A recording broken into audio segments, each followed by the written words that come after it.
Secretary Vince, naniniwala ka ba na ang bulok na sistema ng DPWH na pinagsasamantalahan ng napakaraming tao ang problema natin ngayon?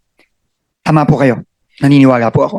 Kahit na magpakulong pa tayo ng napakaraming contractors, halimbawa, 1 milyon na contractors at sa mga opisyalis ng DPWH, pag hindi natin nakorek ang sistema, walang mangyayari.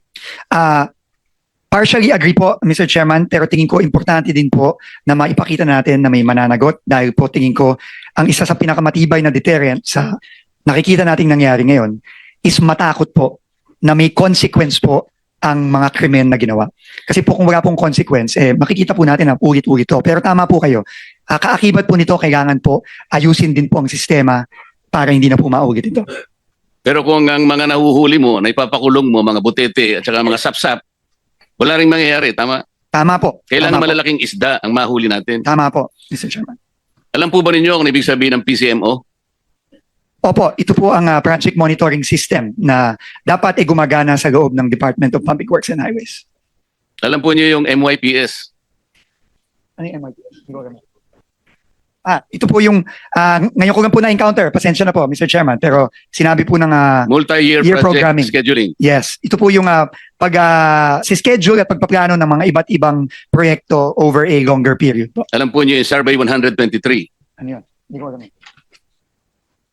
Alam Aagamin ko po, niyo yung Mr. Chairman. RBIA. Hindi ko po alam, Alam aagamin po ko po. niyo yung SDM4. Hindi ko din po alam yun.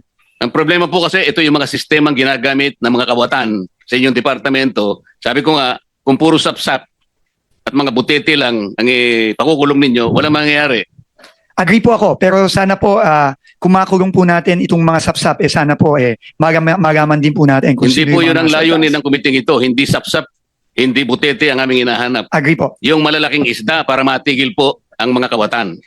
Agree po, Mr. Chairman. Alam po ba ninyo na yung sumbong sa Pangulo ang ginamit na batayan ay yung MYPS? Opo, yun po ang ginamit na batayan.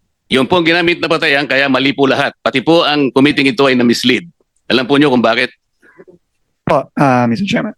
Ang MYPS po, ang ginamit dyan, puro initial na coordinates. Sana wag ka nang binubulungan muna niyan para na...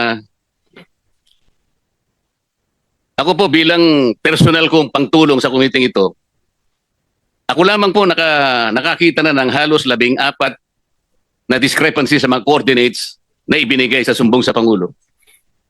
Naniniwala po ba kayo? Mamaya bibigyan ko kayo ng kopya at ibibigay ko rin sa komite ang 15 proyekto na mali ang coordinates. Posible po yung sinasabi ninyo, Mr. Chairman, na may maging coordinates. Nakikita na rin po namin yan ngayon sa ongoing investigation namin. Yung Mr. sumbong sa Pangulo ay mali at ang nakikita ko po riyan halos 100 o 1,000 proyekto mali ang coordinates. Ibig sabihin, kahit ano pong gawin yung pag-iimbestiga, kapag hindi po ninyo sinolusyonan ito, lalo po kayong malalagay sa misleading situations. Naniniwala po kayo? Naniniwala po ako. Kailangan pong solusyonan ito at ayusin itong mga sistemang ito. Ang PCMA po ang sinasabi nila, geotag at real time. Hindi po totoo yan. Naniniwala po kayo? Opo, Mr. Chairman. Kailangan po ninyong makita yung kabulukan ng sistema. Kaya po kanina nalulungkot ako sapagkat wala dito si Yusek Cabral. Alam po ba ninyo na si Yusek Cabral ay nag-text kay Senator Soto? Opo, nakita ko po yung privilege speech po ni Senator Lacson na pinakita yung text message. Concentrate po tayo sa text niya kay Senator Soto. Yung po yung ginawa niya nung kami po ay ma-proclaim bilang senador. Tinanong po ba niyo siya kung bakit niya ginawa yun? Opo, tinanong ko po siya. In fact, nung una ko pong siyang tinanong, sinabi po niya wala siyang communication kay Senator Soto. Na hindi totoo. Well, clearly po, hindi po totoo dahil lumabas po yung text message at kinonfront ko po siya ulit at nagpaliwanag po siya na sinasabi po niya, siya po daw ay nagtatanong kung meron pong priority project ang opisina ng senador, which is clearly hindi consistent po dun sa unang sinabi niya sa akin. Sinabi nga po ng ating chairman sa kanyang privilege speech, Yusek Cabral was lying to her teeth. Totoo naman eh. Bakit po niya ginawa yun? Siguro po, meron po siyang tinatago, Mr. Chairman. Hindi lamang po yun. Nagpresenta siya, gusto niya sigurong masiyahan si Senator Soto sa pag-aakala niya noon, Senator Soto kasi is a contender for Senate President. Tinanong niyo ba siya kung Si Senator Soto lang ang tinext niya. Sabi niya, sana makita ko yung priority niyo, 500 million for now. Ibig sabihin, may trans pa yun eh. Alam po ba niyo kung meron pa siyang tinext na ibang senador sa ganun ding pamamaraan? Wala na po siyang sinabi sa akin ganun, Mr. Chairman. Naniwala naman kayo na wala na siyang sinabi? Siguro ho, mahirap pong maniwala kung yung una ko Dapat pang sana tanong. po bago niyo inallow siya na mag-resign, ay talagang pinagtatanong, dito po kasi nakasentro yung sinasabi ko sa inyong talamak at bulok na sistema ng DPWH. Hindi po siya dapat makalampas doon eh. Sayang po. Pero sa mga susunod sanang pagkakataon, kailangan nakaharap siya rito dahil iisa-isahin ko sa kanya. Para po makita rin ninyo bilang kayo po ay bagong pinuno ng DPWH. Mamimislead po kayo sa napakaraming pagkakataon. Katulad lang po yung sinasabi ni Senator Amy kanina doon sa mga flagship projects, foreign assisted projects.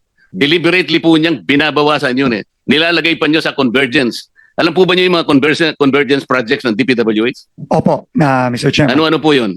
Ito po yung mga proyektong katuwang ng DPWH ang iba't ibang ahensya tulad Katulad po ng ano? ng tourism, ng DOTR, ng agriculture. Katuparan, DOTR, TRIP, DOT, Roll It, DTI, DTI. TICAS, PNP, DND. Opo. Dito po nalalagay. Ano po ibig sabihin ng SSP?